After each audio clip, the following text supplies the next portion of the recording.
Good afternoon, this is Paul. Here's more helpful hints on eating and nutrition. Notice I didn't say diet. Some say you have to diet. Well, I'll say it. You don't have to diet, but rather just eat right. Do the right thing. Use your common sense and intelligence too. Remember in my last video I told you if you eat just the minimum servings in each food group, that would total 1,005 calories daily. Some experts recommend you do that for say the first week of your program, then increase your caloric intake appropriately.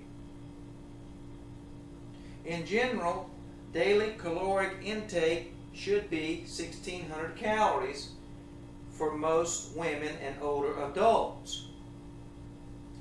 If you take the 1,005 and the 1,600, 1,300 is about the midpoint or a good average.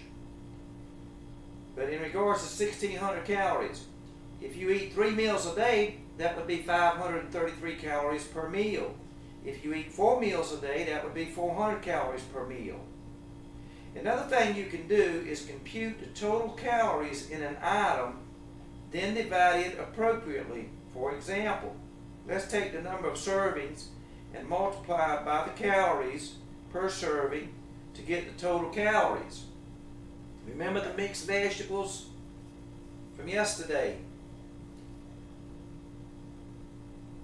It says servings per container 3.5. Amount per serving calories 45. So if you multiply that, you get 157.5.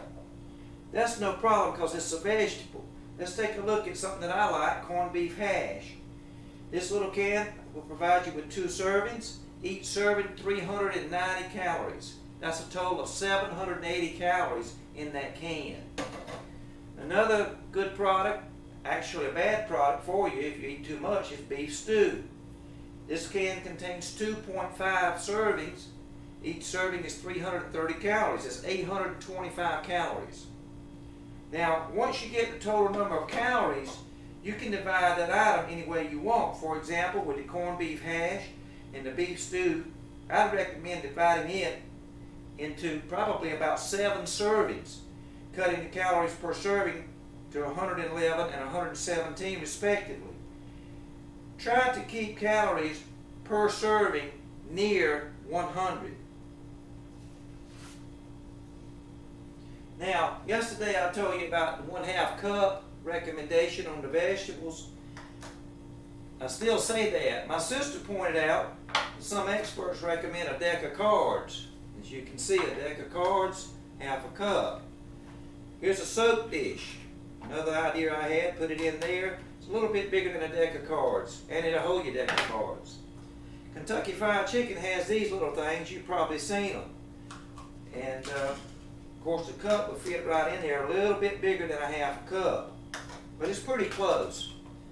Here's a great idea, I think. The empty tuna fish can. You see my 1/2 cup fits right in.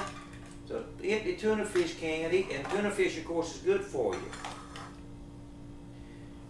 Now, another thing you can do, of course, normally we eat out of plates, a normal plate. But I would recommend using like a smaller sandwich plate.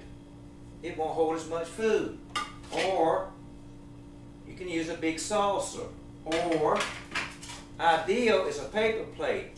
Why? Because it's smaller, and if you put the food on, it gets kind of flimsy, so you won't fill it, so you spill it on the floor.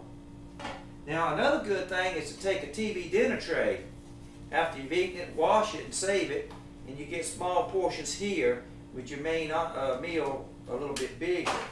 I would also recommend, instead of eating with a big spoon, eat with a smaller spoon.